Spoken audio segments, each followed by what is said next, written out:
Welcome back to episode 103 of the Grouch and the Brainstorm. And I'm Mike, and I'm joined today with Jill. Hey, guys. And Matt. Hello. And we have a special guest, Sig. Hey, everybody. Good to see you. Good to see you, Sig. Glad to have you here. Glad you are here. Thank you. So today, do we have any announcements before we get started? Because Intergroup will be over by the time this thing airs. Oh, okay.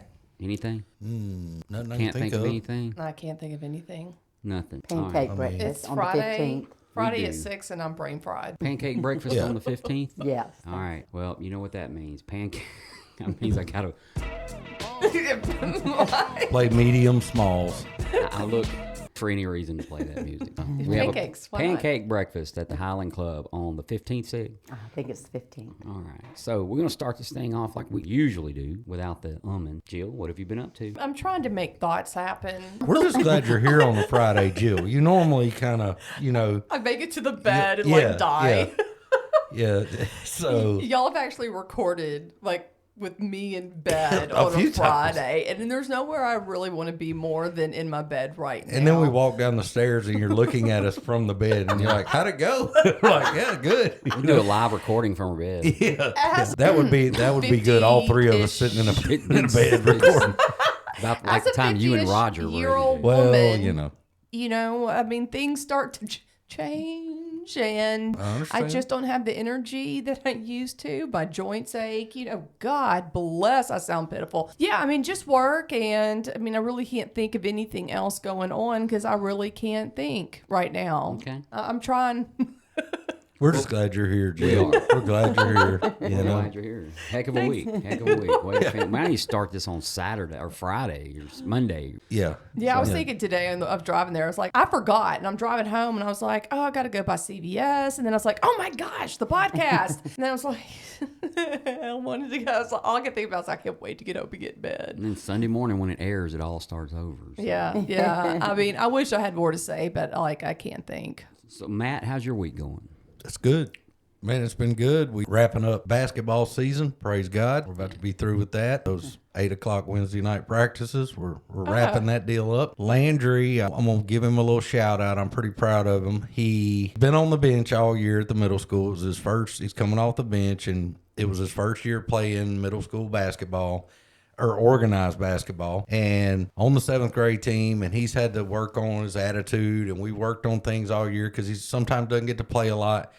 So I told him, I said, hey, man, when you get in and you're open, shoot the ball. Well, he did, and he would miss. He kept missing. And I said, just keep shooting, man. It's going to fall. You're doing what you're supposed to do, just bad luck or whatever it is. So last game of the year was last night. He hits a big three in the game. We got it on video. Oh, good. So it was awesome. So he kind of ended the year on a really good note. And sports are so awesome because they just teach kids how to be a team and how to be, it's not all about me all the time, and he's had to learn that, struggled through that the entire year. But Well, I saw that shot. I was like, go, Landry. I know, man. And if you haven't seen Landry yet, he's going to tell everybody about it. So I would be like, why y'all not? get ready. He'll pin you down. He's going to tell you. He looks So, like a pro. yeah. So that's what we've been doing, man. We're wrapping up basketball. Oh, So. thank God. 8 o'clock practices? What? That's bedtime. Yeah, they don't care. They don't care. They don't care. They don't care about homework. They don't care about dinner. Nothing. So, Yeah. It's the same with every sport. Oh. Every single sport. I know with the horseback riding, No, I can't. we have, everyone has to come out every day to take care of their horse. If they don't take care of their horse because they're on full board, they still come out and they ride their horse, they groom their horse, they take care of their tack and all of that. So it's just such a commitment. But it's really good for making children grow up and to be, actual real grown-ups. Absolutely. Have Know how to be a grown-up. responsibilities. Well, yeah, Exactly. and you can't mess around with the horse. I mean, it takes a lot Have of to pay attention. responsibilities, and I had to do that as a child. I learned how to saddle, I learned how to brush, clean my horse, and take him for walks, and all the stuff. Well, and I think it's it's that thing of like with basketball, he's putting the practice in the same practice as everybody. But when the game starts, he may not. He's played a lot in some games, but some games he didn't play at all. And so it's kind of a thing of like, is this all about me? Am I going to have a bad attitude? Man, he's just adapted to it, and he's done really well. I'm proud of him. He's just look kind at of him. growing up, Yeah. I want to give Landry a shout out. That's Yeah. great. Yeah. Good for him. Good for him. Yep. So, Sig, what has been going on with you lately? You know, actually, I have not been as busy as usual. I do a lot, try to do a lot of service work, and that's what I'm pretty much involved in. But the last couple of weeks, I have not done as much of that as usual. Anyhow, I've been very busy in my personal life the last little bit. That's good. But anyhow, that's good. It Yeah. keeps me busy. Yeah. I get it. Staying sober sometimes, busy It's enough. a full-time daggum job for It me. is. Yeah. I know it is for Matt. I mean, it's all hands on deck, Man, you know. Matt So has a hard time with it. yeah, I do. Man, I do, and I'll tell you all about it. too. 12 kids don't keep you busy. Man, let me tell you something. And then I worked with my sponsor. We've been working on his shop for probably 4 years now, just doing pieces at a time. So we usually around this time of year, I'm a little slow, and he blocks off some afternoons, and we try to accomplish a bunch. So we had our third stooge, Big Richard. I'm gonna give him a shout out too. He knows who he is, but he's our third. And it was off the chain yesterday. I mean, just the trash talking. It was great. So we spent the week doing that every afternoon, and it's been good. But, you know, it's always good spending time with him, too. Okay, so Bobby's building a man cave. Yeah, and I'm trying to get him to build me a tackle room. He built his own self one. Okay. You know, and in the other corner, and he said that wasn't for me, that was for tools and stuff. And I was like, that's not. How rude. I thought you very, were. very. I thought you were his tool. But yeah, I mean, After 4 years? yeah, after 4 years, I mean, we have, you know, what he's doing is cool is putting the rusty tin and cedar all inside, and he built like a little Cajun cabin inside of it, and he's storing boxes and stuff like that. So it's really pretty. I mean, but we've just worked at it slowly, you know. So for people listening all over the world, and for me as well, what the hell is a kitchen cabin? a Cajun cabin. A Cajun. like a little shack, you know, A like Cajun cabin. It's like a replica of like a little shack you see on the bayou. Okay. It's got a little porch and everything on it, and It usually has bodies in it that have been there for a while. Few alligators. it could be Yeah. depending on the cabin. You know, You got to have alligators in to have it. So, you know. But yeah, Okay. it's coming along. It's looking good. And you talking about getting old, you realize you are getting old when you start climbing scaffolding up and down all day, and then you're holding 10 above your head. Yeah, you wake up the next day and you're like, okay, I don't do that like I used to do. Like you know. What is this muscle? Yeah, I didn't know I had that. So, but I don't do muscles. I strain fat is what I do. I pull fat. So anyway, that's what I do. Just having a good time, man. You know, enjoying Sounds life. like it. Well, Yeah. that's been one of the things that's been really exciting to me is to see how much fun sobriety is. You know, I honestly thought when I first started working toward it, I'm going to have to do this the rest of my life. I don't know how I'll ever do it. Right. And now it's like, what did I wait for? Yeah. Really, why did I Yeah. wait to get started on this? Because it sounds like y'all are having a blast. And you know what? Here's what's funny. We all three, they've been buddies for many, many years, and I met him in the last few years. And he's one of those guys that just quit drinking years ago. Richard probably hadn't drank in, I don't know, 15 years, something like that. But he just quit. You know, hey, I'm done. And he was messing with me yesterday. We were talking, and he said, hey, I heard you got that podcast. Let me get on there. I don't drink no more. And I said, man, we got like 30 countries that listen to us, and you would offend every single one of them. We would have nobody listening because he is the most unpolitically correct person. Who's He's this? funny, the guy we work with, Richard, that we Big fish Richard. Oh, okay. Yeah. Is this the Yeah. fishing dude? What's his Yes. nickname? with. Big Richard. Think about that Oh. for a little while. So, Big Richard's Almanac. Oh. yeah. So there you go. Oh, I just got it. Hey, Sound it I'm a out. little slow today. We understand. I've been hearing this for 2 or 3 days, and I just catch on. But it's funny to see him and Bobby Gross. because How do y'all Bobby's do a that? man of few words, whereas Richard is a man of a lot of words, and he talks constantly. And so the two of them, it's a lot of fun watching my sponsor just stare at him. Sobriety is fun. It is. And I remember that panic surging over Yeah. me. Like, what am I going to do? Just sit there and just be miserable? That's how I literally saw myself, like sitting on the couch, just being angry. I didn't realize that I would have to take care of the anger and all the other things, and just everything would be miserable. The big thing, the first few times I tried to get sober before I actually started working the program, I would sit there and stew. I would think, how does anybody stay at a party for like 2 hours? We used to do this for like 12 hours. And I would think, gosh, what do you do the whole time? What's everybody doing if they don't drink? Nothing. They're sitting here like me. But I was wrong. A lot of times I was thinking that people were not drinking because they were having fun, or that they were drinking because they were having fun. It really was irrelevant. Some people were having fun because they knew how to Yeah. do it.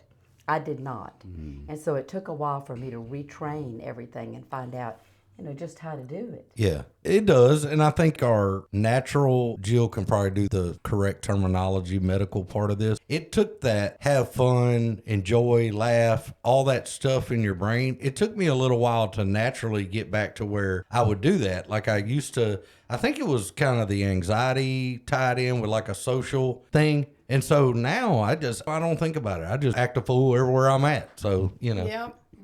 It did take a while to, I guess, get to my baseline, or finding me, because it was all just so associated with drugs and alcohol, like finding what I like to do and learning how to love me and like me and have fun. I mean, And what's odd is like, especially if you start drinking, Jill, you probably much younger than us when you started, or me anyway, and I know Matt, but you probably had to grow up and out, if that makes any sense. Like you had to find you and then catch up emotionally to where you were in age. that was a big thing. I'm still trying to catch up to. I can't say that. I mean, I'm mature, but I think I'm a spirited young lass. Yeah. Let me ask Where you did that come from? Yeah. Using words out of Mary Poppins. Sure. But it's if you look like you look in the rooms, okay, and you watch people come in. I like to watch people, and you see folks when they first come in, nervous, head down. Oh my gosh! Don't talk to me. I mean, socially Like, inept. Yeah, I was at and least. I had somebody reach out the other day. They are friends with another person, and they want to get sober, and they're having a hard time. And they said, I just don't do the AA, the social thing. I have anxiety. And I went, welcome to every damn body that comes in there. Right. That's just part of it. But if you look around, like we were sitting there today, we're laughing and clowning before the meeting started. Oh, yeah. And I mean, we laugh and joke, and it's just no big deal. But you see the growth and the improvement in people just as a whole, the ease that you're around Poise, folks. too. Poise. Yeah, Yes. and I don't think what Mike was saying Mike. was It's okay. necessarily maturity in that level. It's emotional maturity, and I didn't have that at all. My go-to was always panic. Always panic. It was always to run. It was to avoid and just not face anything. And I had to learn that, but also had to learn how to cope with life, period. Because I didn't know how. As a very young, before I was a teenager, that was my go-to. Anything upset me, anything made me happy, any emotion, period, was me to go use. And so I didn't even know how to just be, if that makes any sense. No, Just sit with I get it. I'd been running for so many decades, and I'd had panic attacks and panic disorder for so long, and just all I did was take my Xanax, and I had no coping skills, and there was a lot that I had to learn about myself and how the world works. So I'd like to say I wasn't naive, but I was enabled and delusional in the fact that you have to work to have a bank account, if that makes any sense. Yeah. And it was childish in that sense, because I was very much a child. I was still coming to Dad and saying, Dad, I need this. And that's not, So you have to grow into yourself. yeah. You have to become. Well, I had to find myself. And I think the growth part too is just thinking about it. When you walk down that hallway the first time, there's all these people in the room, and you're like, I'm going here with a bunch of Now, weirdos. some of this doesn't necessarily lend itself only to the program of Alcoholics Anonymous. No, you're right. If I'm a new guy in a classroom at college, I'm probably not going to be as apt to raise my hand unless I have one of those personalities. Yeah. Or the new kid in the kindergarten for the first time. You walk into AA, and I walked into AA and thought everybody had their stuff together, man. I was like, all these people. Doesn't it seem those like people it, though? made it before I did, Right. Man, they're going to work on me, and then we'll work on the next guy that walks in. And yeah, come to find out, 5 or other people had walked in that same day, Yeah. Mm-hmm. So I think another thing is I talk about with clients is, finding your identity, because I didn't have one. It's like I had one, but it was suspended. I just didn't. Well, I had to Kind of like my driver's license. Couple of flags. I didn't know who I was, what I liked. To me, Yeah. what I liked was just, just sit around and smoke marijuana and drink beer, and those were my hobbies. Yeah, sounds like everybody in the It's 70s. America. All of America. Welcome to 1970s Schlitz and, America. Now we have the weird hobbies, not doing that. So Well, yeah, So, there's so much. Let me ask you this about a couple of things. Number one, anybody really that wants to answer. So, can somebody smoke just one joint? Sure. I mean, like regular size. I don't know what normal is on that, but So what do you mean by that? well, I can't Like take just one drink. Yeah, there's people that can drink recreationally. No, I mean, I know that. Oh, she okay. means one of us. We don't know them. Oh, yeah. They don't hang out in this I don't- particular room. Here's I don't know any that. But I mean, You're it's talking like, about, is like, there stopping the- Is there a phenomenon of craving when it comes to marijuana? Absolutely. Okay. Here's my quick answer to that. I've had a bunch of guys ask me that same question. This is the way I am. Yeah, we get it. If I did that, my brain would say, you know what would go good with this marijuana? Some cocaine. That's my brain. It's let's step up a notch from what we're doing. It's not, I can just keep doing this. I can't do that. So It all has to do with, triggers and things like that. I mean, every morning when I wake up, I get up and I think, what's the first thing you think about when you wake up? Oh God, keep it G-rated. Just kidding. Me? What's the first thing I think about? Yeah. I just think I'm broke. No, I mean, no, you get up and you start the day. I'm going to want some coffee. That is not the first thing I think about. Okay, well, close to it. Okay. Sorry, Mike.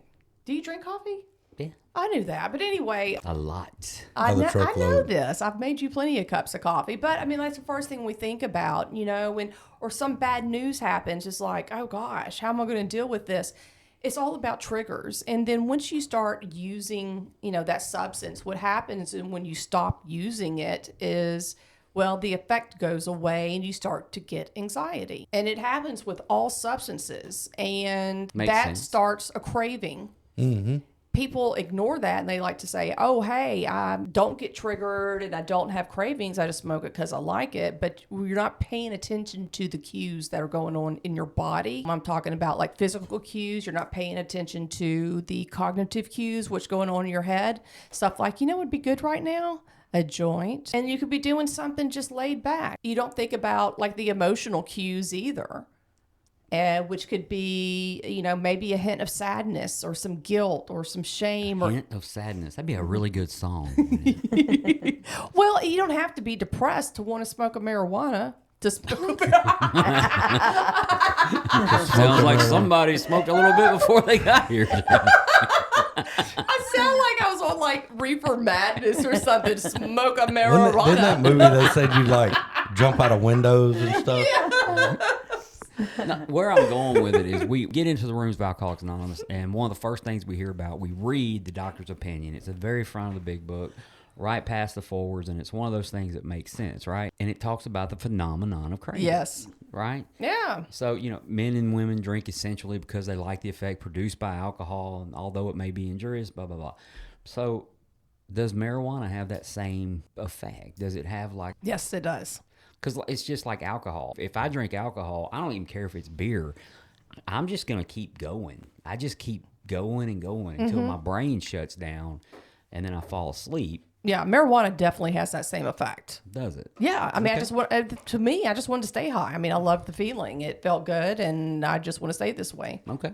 But just like with any substance out there, including sugar and all kinds of stuff, we Chips. want more of it. Chips. Like even Lay's says, you're going to get the phenomenon of craving. Yeah, right. I mean, Right. basically, no one can eat just one. And if we think about our life, that's what we have to do. And like as you go down the road, we were talking about the finances and stuff the other day. Even, people quit drinking and they start gambling. Whatever they do, overeating food. sugar. Yeah, sugar. So the name of the game for us is we're changing the way we feel one way or another. And we have to be on top of that, and Shopping. go. Shopping, Shopping yeah. is It another. isn't healthy, Buying So podcast equipment. that's, well, Hunting, fishing. yeah, hunting Yeah, and there's, fishing. there's so That's a good one. Perfect example. I went through a divorce. Okay. I had Divorcing? a little boat. Yeah. With that, hopefully I'm never addicted to. That was terrible. Went through a divorce and had a little boat And so I'm kind of jacked up. You know, it wasn't a lot of fun. And I was going every afternoon after work. And I would get out there sometimes and just sit there. I wasn't even fishing. And I went, is this healthy? Like, am I just avoiding not dealing with stuff?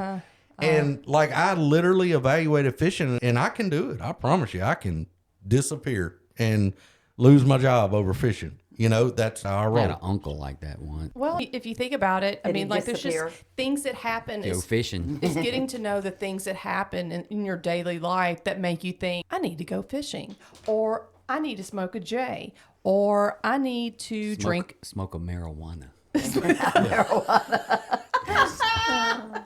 can't stop. We got to smoke a marijuana. Compulsive exercising on live. Somebody We just have to brought up. look at what that. Compulsive exercising. Yes, that's a thing. Yeah. It's a thing for One of our friends Some on there people. said Yeah. with a lot of Mandeville people buddy. that have eating disorders. Yes. And, you know, it's our thought patterns that we have to watch out for, and recognizing those, being aware of them so that we can change them and replace it with something new and something healthy. Whereas I used to go to drugs and alcohol for everything, I don't now. You know, I have a sponsor, I have meetings, I have you guys, I can go play tennis, I can do a lot. I can go hang out with Chunk and Bud, have a lot, you know, work out in the farm. There's so many things that I've replaced it with now. You know, I remember, and I've talked about it before, like I wasn't sure if those would go away, the cravings. I mean, it scared the hell out of me. How am I supposed to stay sober if I'm going to have cravings? That's crazy. So, Sig, have you ever had sober? Have you ever had sober? Finally. So, 2 questions for Sig right quick. Number 1, where did the name Sig come from? Oh, okay. It's actually baby talk. My name is Sarah Margaret, and I tried to say that when I was just a few months old, and I said Sigaboggett. And so my cousins started calling me Siggy, and it ended up just sticking. I just So really like it. I went all the way through school being Sig Really? and everything, yes. Yes, but I kind of like Sigabotham. Sigaboggett, yeah. Oh, okay. Sigaboggett. Sigaboggett? Boggett, like Yeah. Margaret. It's yeah. Margaret. It's Boggett. baby talk for Margaret. Okay. Yeah, like So Sigaboggett. that's a name that went on for your whole life. That's My not something whole that life. thought maybe it was just a type of weapon. That's what I tell a people. Sigourney. Sigourney? Yeah. Yeah. That's the- Sigourney. That's I only know the one.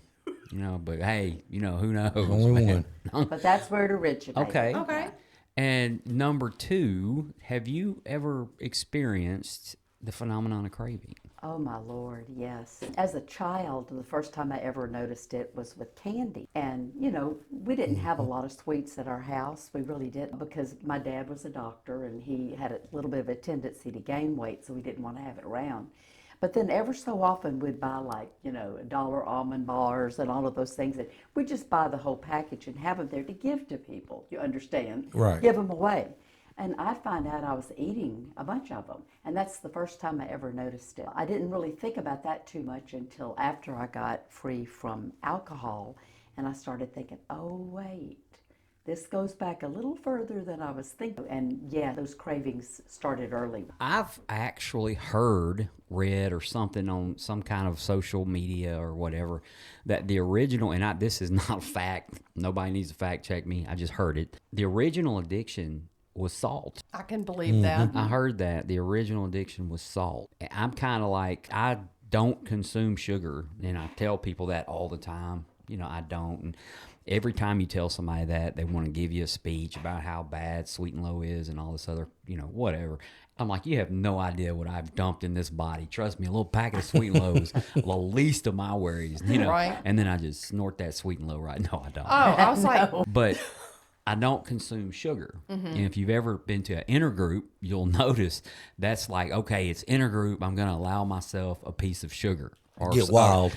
a cookie. And before you know it, I've eaten every cookie there on the plate. That's what it don't does to me. put a cookie in front of Mike. I'll buy 2 or 3 boxes of Little Debbie on the way home and a Yep. thing of ice cream, and then wake up the next day at 10 o'clock with, you know, bags of Snickers everywhere. I mean, it's just the phenomenon of craving with candy is just amazing with It me. is. And you're not alone, because I remember my first nighttime thing that I attended for AA. I went there and, you know, I went to kind of spiff up the dessert table, get everything ready, make sure we had enough spoons. And then I saw people coming through, and they'd dish up a little bit of meat and stuff on their plate, and then they'd get like 5 desserts. Yeah, I try And I to was partake like, in all oh of them. my goodness. So I knew I was not the only one to have that particular malady. Yeah. So yesterday was my 52nd birthday. I turned 52 for real yesterday. Happy birthday. Happy birthday. The stars just had to align because it was actually also 5,000 days of sobriety. So Hey. I had, yeah, which is 13 years, 8 months, so many days. But it just happened to be 5,000 on the day I turned 52, which is weird, but it was pretty cool. great. Fun fact. It's great. But they bought my crew at work. I came to town yesterday to take care of some stuff, and my crew at work had bought me a only bunt cake, Uh-huh. and it was like covered with like this white vanilla cream cheese type icing. Yeah, it's beautiful. They were wonderful. It was gorgeous. Yeah, but I don't think it's only. It's, Well, it was just called bunt cake or something. what are those bundt cakes called? Yeah, I Bundt can't cake. remember. Well, I'll put a picture in the show notes. So, but anyway, but the presentation was beautiful. It had a little hat on it and all this stuff. And I ate almost the whole cake. Mike, that doesn't shock me because I've Almost- seen you with cookies. It made me very sleepy when I almost made it to Shreveport. I was really, the sugar cracked. But I just couldn't, man, I was like, once I had it. I'm the same way. But it's just like, but this is where my point is. It's kind of like alcohol.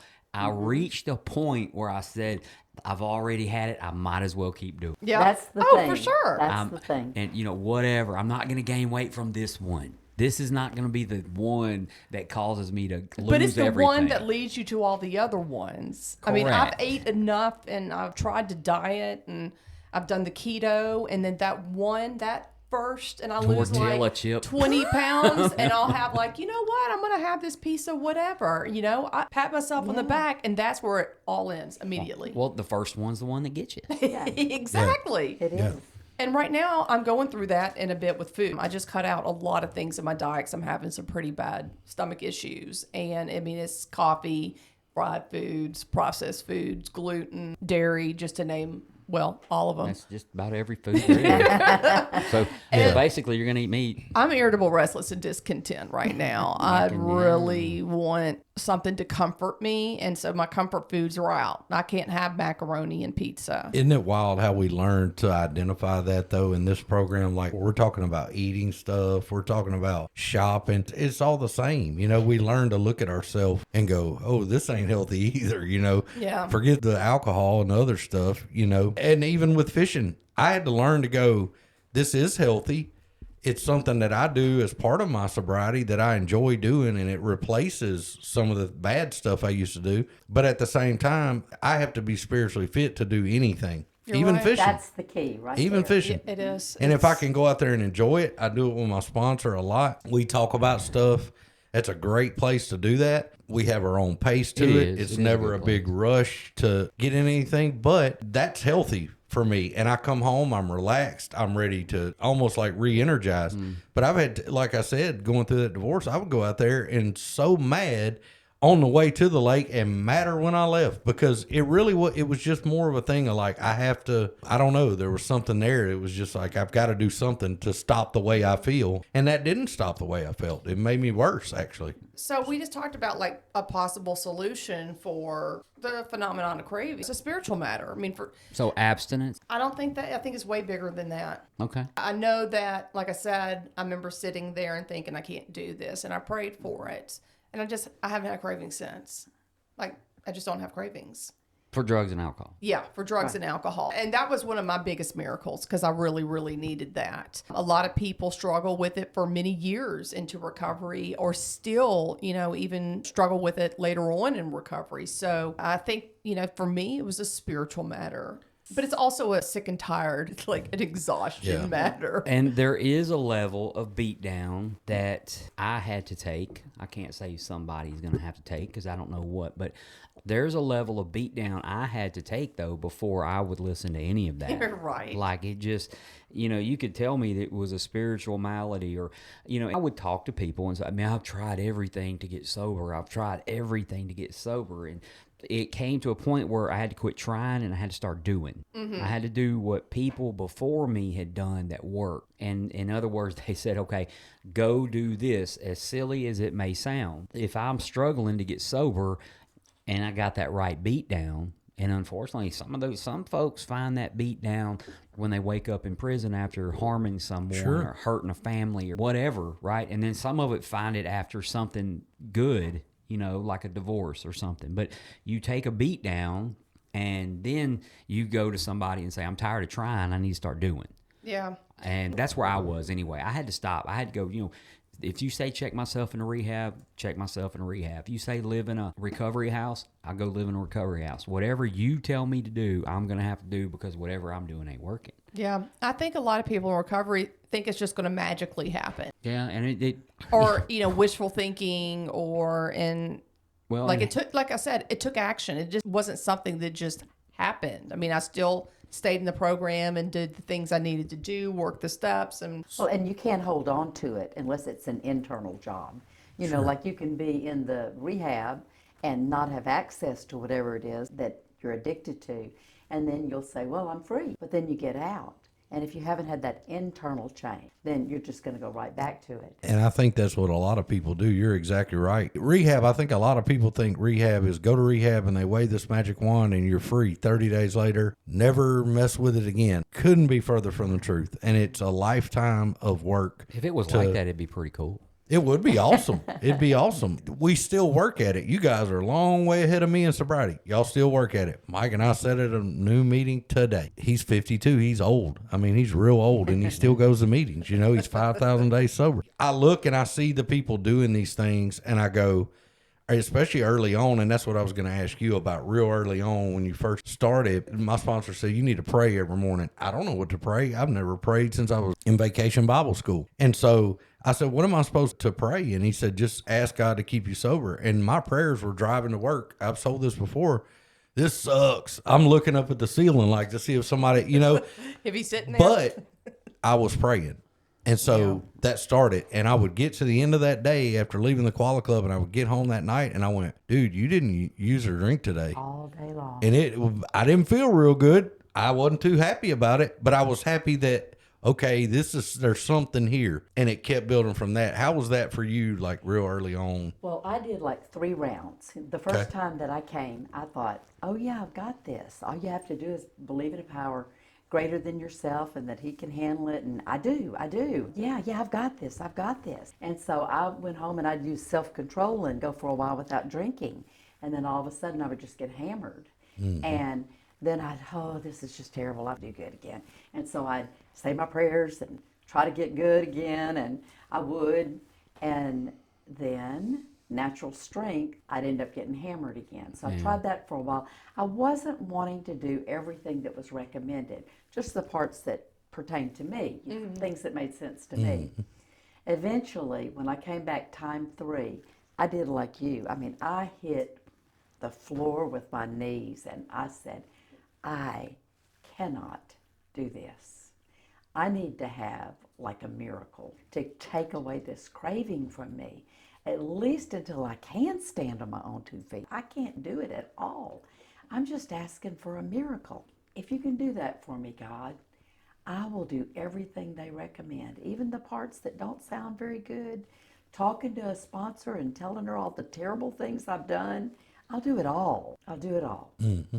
And I got up and I never had the craving again for alcohol. Now cookies, I still have a problem with cookies, but alcohol, it was gone then, kind of like you said. Yeah. That craving left me.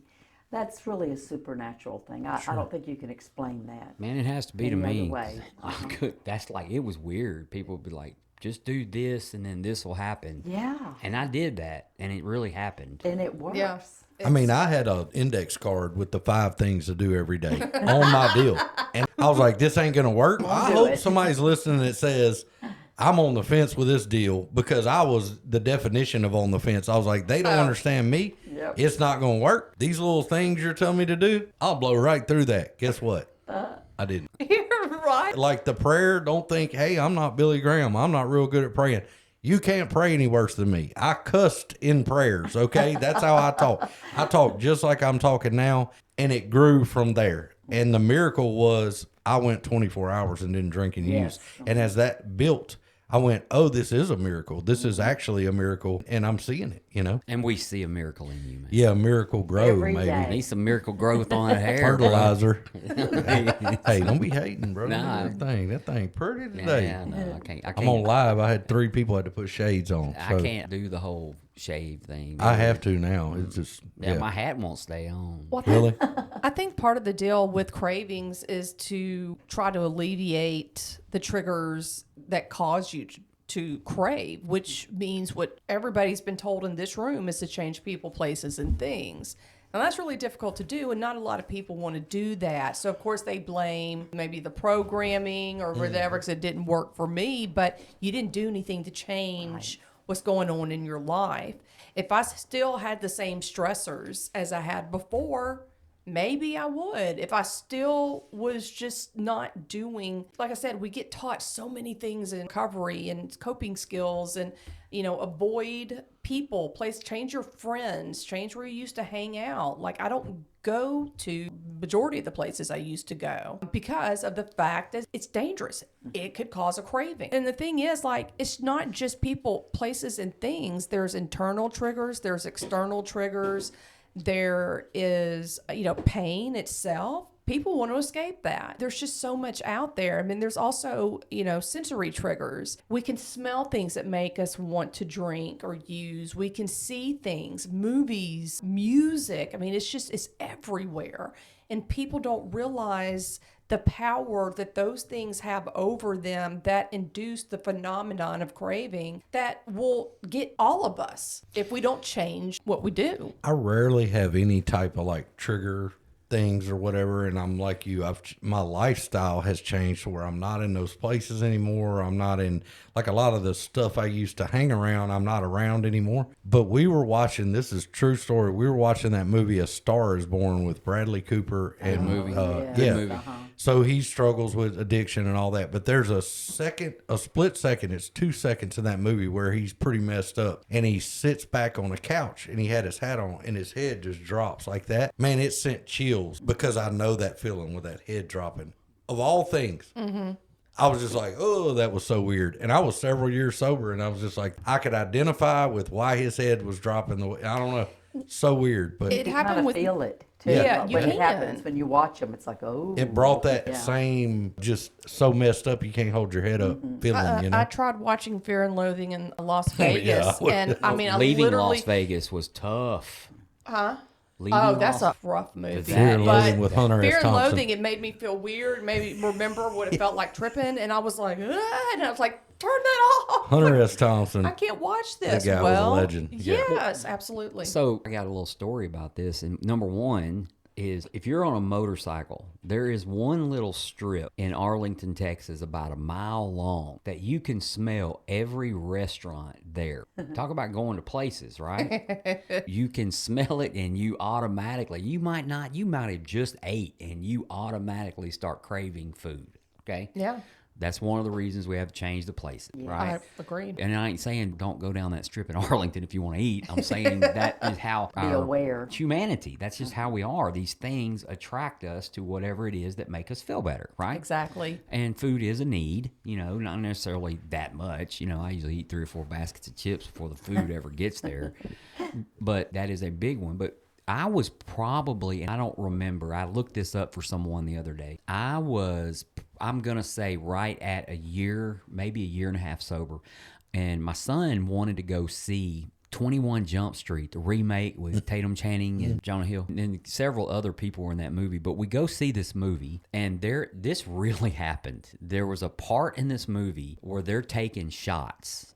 Right? And it's like 5 or 6. And, if y'all don't know the movie, it's where these 2 grown men pretend to be cops. And it was a remake of an old 80s show, 21 Jump Street with Johnny Depp. Don't they go to high school? They went to high school, but they were at this party with these kids and they were taking shots. And I was sitting there watching them take these shots. And I'm a year sober. I'm still in the real scared zone. And I could feel it, man. I could feel my throat get hot. I could feel my chest get hot. And I was just starting to drift off into an area that I did not need to be. And I could not take my eyes off the screen.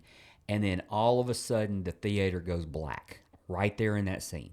theater went completely black. And about 10 minutes later, the usher, the employee at the movie theater, came out and said that lightning had hit something by the theater and that the movie was not going to be able to continue. Whoa. They That's would issue a wow. Yeah. they would issue refunds at the gate if we needed them. And my son, who he might not even admit it now, but was terrified of me going back out. Just he's had this dad for a year now. Like, this is the dad I want. I don't want whatever I had before. And so I didn't even get a refund. I was just like, come on, let's go. Let's get out of here. Let's go do I hear something you. you like to do, and we'll work on that. I did not actually watch that entire movie till I was about 4 years sober Okay. and spiritually fit to watch that. I knew what was coming, and when it got to that part, I wouldn't entertain it more than the movie desired for a human being to entertain it, right? Right. And then Leaving Las Vegas is a movie where the only time I've ever seen anyone who drank like me, because that's how I drank, where he goes to the shower in this movie and he wakes up after a long bout of being out, and he goes, this is Nicolas Cage, he goes to a shower and he grabs a fifth and he just drinks the fifth. And after he drinks the fifth, he's like, oh yeah, now I can eat. And he goes and sits at a table and she fixes him some rice or something. And that movie actually made me cry. Oh, of course. It made me cry too. You know, I mean, like Old Yeller didn't make me cry, but that movie actually Old, made me old It Yeller made me did sob. make me cry. It I wasn't did just cry. I crying, it was cried. sobbing. Every time. Old Yeller or No. I've almost seen Old Yeller, but Leaving Las I Vegas. cry every time.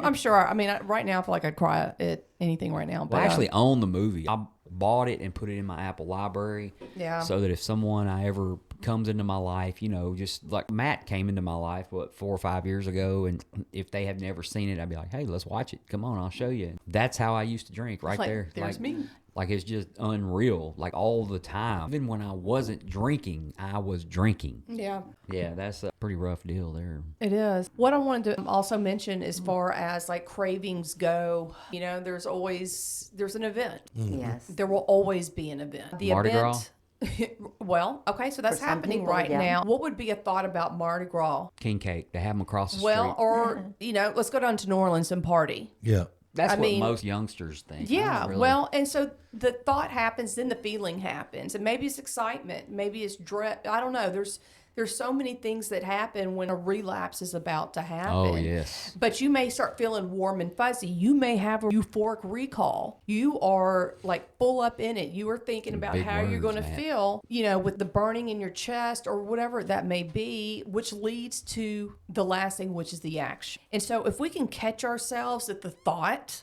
and that's where we're supposed to stop that. You know, do whatever we can to keep it from progressing the feeling and the action, because that is where we get busted out, you know, busted up in the whole deal. You know, and the thing is, like, okay, what do you do when that thought happens? Well, I'm going to call my spine. I mean, like, you have to do something quick before you spin out.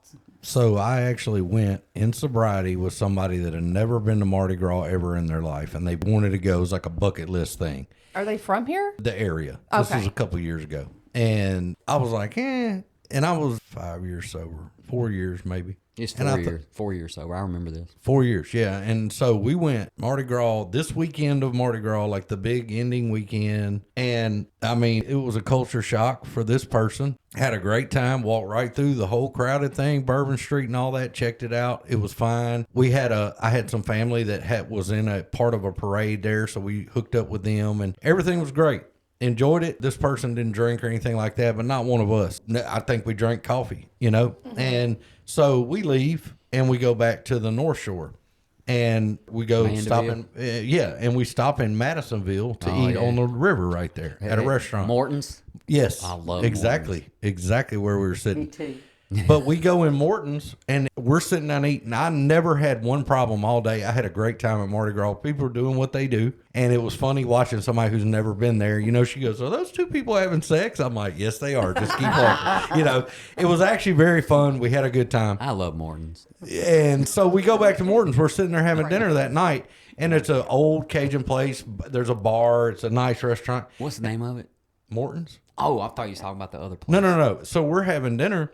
And I look at a guy sitting at a bar and he's watching a ball game. He's sitting up at the bar with a drink and he's just sitting there watching the game. And this person's talking and I'm sitting there watching him. Hadn't had a thought all day of anything to do with alcohol. And then my brain went, I wish I could do that. Like, this would be the kind of place I would sit. Yep, and there it is. But Maybe that's one what you day, just said. I always think that maybe one day I can do that. Yep. And I know for a fact I can't do that. But that What are you gonna thought, do with that so here's moment? what I did. Yeah. And here's what I do. I know that people value their privacy and their all these things in this program. For me, it had to be a full court press. There's a whole village around me, okay? It's like Frank the Tank. We don't want him getting loose, you know? Right. So everybody around me knows that I struggle with that or that I deal with it, including this person that I went to Mardi Gras with. And so I immediately looked at the person talking and I said, here's what's so weird. And I just started telling them, we talked about it for a few minutes, went on, never had another thought. But everybody in my life, you know, other than maybe the kids, they know what's going on. So I don't have a problem going, yeah, this is weird. Went to a wedding down there, big party, big dance, singing, all that. Got to the after thing, fantastic event. They spent a pile of money, open bar. These people are having a blast, bands and all that stuff. I ate a plate and went, this ain't my deal right here. Out the door I went. I was in my hotel by 9. Love all of them.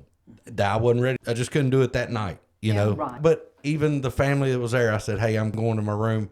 Didn't have to make a big deal. Off Yeah. I went, you Yeah. know, no worries. So, and never gave it another thought. Once I got out of there and moved a muscle, changed the thought, Yeah. Yep. I was headed out. And that's So- a good, I was going to come to that point, move a muscle, change a thought, because that really can do something. It can. You know, even if we don't want to do whatever it is, it can change everything. And I love to like Mardi Gras was like my type of thing, you know, outdoor concerts. I love that kind of stuff. And normally you would think that would be a big triggering thing to be down there in the music and the bars. Not at all. Then I go sit down and eat dinner and there's 20 people and the guy sitting up there having a drink. That bothers Yeah, me. you're probably exhausted, and you thought, you know what? Sitting back and relaxing, It'd be so nice drinking that out beer, there. you Yeah. know, Yeah. just chilling, Yep. So, winding down. but that's just real life. Like the person that was with me didn't really know a lot about recovery.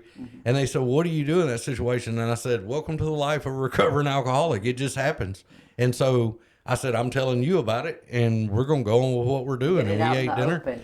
Yeah. And really wasn't, it was a 5-minute deal and it was done. So, Well, what some people may not know is that if you sit on that, I mean, it stays in your brain and it what magnifies, and you sit on it, and it just becomes something way bigger I'm on than it ever live, was. so everybody's listening to us. And Amy said, romanticizing the idea. We start romanticizing. Glorifying, Yeah, glamorizing. yeah. So Romanticizing. That sounds like a Romanticizing. word Yeah. Amy would use. Yes, she did. We can let that fester, you know, instead of immediately, my buddy Chris, he said immediately addressing it. And that's what we're talking about. And I think it all comes together so good because And real quick, because I'll forget this, but go. you might have that thought and be ashamed to tell one of your alcoholic buddies that you're hanging around with that you have it because you are so embedded in the program of Alcoholics Anonymous and not tell nobody, and that thing will start growing. Just tell. That's the thing. It'll start growing if Yeah. you keep it secret. That is right. It'll Not good. grow it. yeah, Open it up. You know, that's also enforcing what shame and some other negative feelings that could, again, turn into actions. but I'm so grateful. And I've talked about you two guys before, but I'm so grateful for my group of people and my AA people in general, but where I go to meetings at and go to a few different ones, but folks in there that have a lot more sobriety than me, they'll come in and they go, hey, life is great. I'm doing this, I'm doing that. And sometimes they walk in there and say, today ain't been a great day. Yeah. I've struggled a little bit. And I go, these are my people. Yep. Like, cause I struggle. I have times where I'm just like, screw it, you know, but I go sit in a chair and then somebody's been sober twice as long as me and they work a really good program. And they go, yeah, I did that too. And, you know, and I go, oh, this is just part of this deal. You know, my sponsor always says, welcome to the life of a recovering alcoholic. We just now do the have a best we can. listener in Belize. Oh, Okay. cool. Hi. Yeah, we have one more country to add to the list. Nice. Yeah, well, it's pretty cool. Belize. If you're ever there, I want to go there.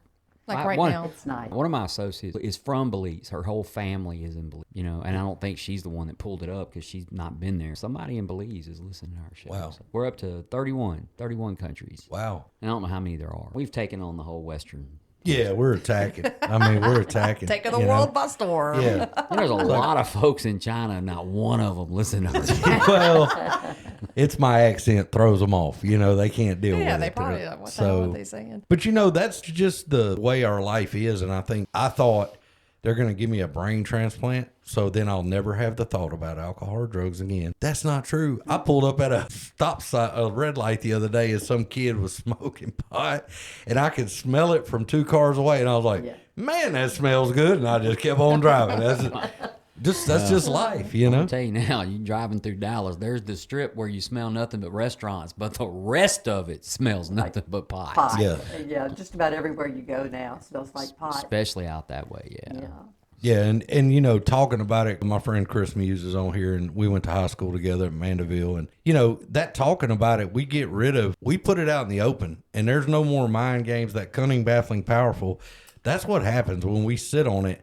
Then our mind starts clicking, and it's, well, maybe I shouldn't say this. Maybe I should. Well, that's just not how I got sober. I got sober by blurting it out and going, I'm not okay right now, too. and we have to stay in that routine to go. Yeah, I had times where it was new people, and I was like, I wonder if I should say if I'm having a real crappy day, because I'm having one, and I don't want a new person to hear that. And Jill came in right when she's like, I'm going to just tell you. And I was like, oh, okay, it's okay to say that then. So Yeah, she was trying to put a thought together when she got here, and then, like, once it opened up, Hey. thoughts just rolled out. that's right. That's right. So that's prime example of what you got to do when you're trying to put a thought Yeah. together. Just Hey, put it together, Fake man. it till you make it. Just kidding. I definitely wasn't one of those. Fake it till you make it. No.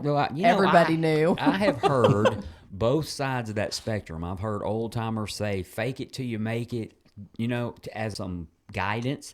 Yeah. And I've heard old timers say, fake it till you make it is the worst thing you could possibly do. I've heard both sides I of think that. it's disingenuous. Yeah. Be yourself. Yeah. Yeah. And I mean, you go in a room in a group and you hear ladies, men, old, young, all kind of backgrounds, all kind of things, and you hear struggling, you hear success, and it can interchange in any of those people at any time. And that's what I identified with immediately, was the real of everybody. That's exactly right. And I can do real all day. I can't do fake. I can't do, if you're real, you can come in there every day. And we have a friend that came in there and was really struggling with some stuff. And I bet she cried at every meeting for a year and a half.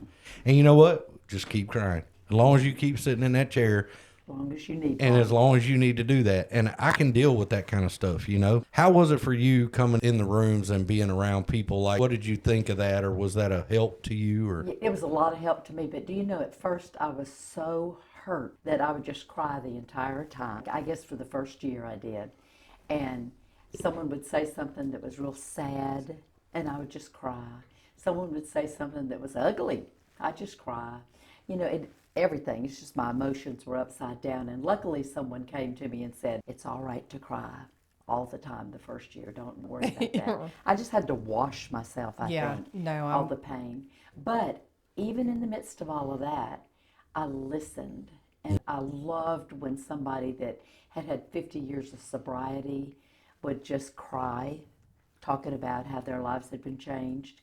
And then I also loved it when somebody would just really be obnoxious because they were suffering, but they were honest. Yeah. And like you said, it's the reality of the program Sure. that really gets to you. Sure. I love that. And I think the imperfection of everybody being human Yes. beings, we're all Yes. imperfect. We all have character defects. And what I found was these were people that would admit it. Yes. And the outside world likes to put this thing up, and it's like, I am perfect. Look at, you know, I have no issues, and let's talk about everybody else. And in there, it was internal. It's like, I'm going to talk about my crap, you know? And that's just, that's the problem right there, holding stuff in and sitting on it. Yeah. And another thing, though, in the program, we teach and we preach and we even show. If somebody says something terrible that they just did, we say, keep coming back. Yeah. Keep coming, instead of, ooh, you did that. Oh, my buddy Mandeville, Dave, he says, we don't shoot our wounded. Yeah. Exactly. Yeah. And I love that. That's Yeah. something that's different from so much of what we've experienced in the church. Many people with church hurt, they said, well, they just got judged. Yeah. But they come to Alcoholics Anonymous and it's like, keep coming back. So you kicked your dog, keep coming back, I know, and I talk about being around folks that have been doing it a little longer than me or a lot longer than me and seeing how they react to life things and all that. And to carry this one step further, the shame and you have a relapse. and you've been in there a little while, and then you have to drag in, and I say that with quotation, but you have to feel that kind of disappointment with yourself and embarrassment or whatever the feelings are. Mike here one day, we were sitting in a thing, and there was a lady had been coming in there. She was doing really good. Didn't see her for a few days. I don't think I ever said anything to Mike about this, but before the meeting, we're sitting there. The lady walks in, tears running down her face. She's just holding her arms like this, and I'm like, "What happened?" Like, oh my God, you know. And she walks up to us, and we're like, "Are you okay?" And she said, "I relapsed. I had a slip, and I drank for 3 days or something." And I remember going, "Oh no, what do I say?" And Mike just calmly goes, "Well," she goes, "everyone's going to be mad at me." And Mike goes, "That's like getting mad at a fish for swimming. We're not mad at you." And he just walked off. But you could see the relief on the lady's face, like, it's not the end of the world. Yeah. What we're going to do today, you know? And that always stuck with me. It's like, you know, we're not going to make something out that doesn't, you know, we all do it. We're all capable of it. So I don't know. I don't know either. Right. Yeah. Before the grace of God, there goes I. It's a good place to be. Absolutely. I know it. So absolutely. I know that we've about ran out of time. Okay. Sig, thank you for coming by. Well, thank you for having me. I enjoyed it. And we will yeah. definitely have you back. We appreciate you coming and giving us some guidance and input on this thing. I don't even know what our next topic's going to be. So, Sig, what is your sobriety date? December the 28th of 22. Okay. There's a Nice. lot of 22s. I was in the noon meeting today. There was a lot of 22s. I noticed that. 22 must have been a good year. It was a big year. Yeah, it was a big year. A lot of those guys were in 22s. It just kind of amazed me. So, and I will say this. I didn't get to say it earlier this past, between recording the last time and recording this time, my grandkids actually got to meet each other. And my granddaughter, Savannah, has a brother named Everest who's been in the hospital over in Dallas for the past, now it's going on 2 months.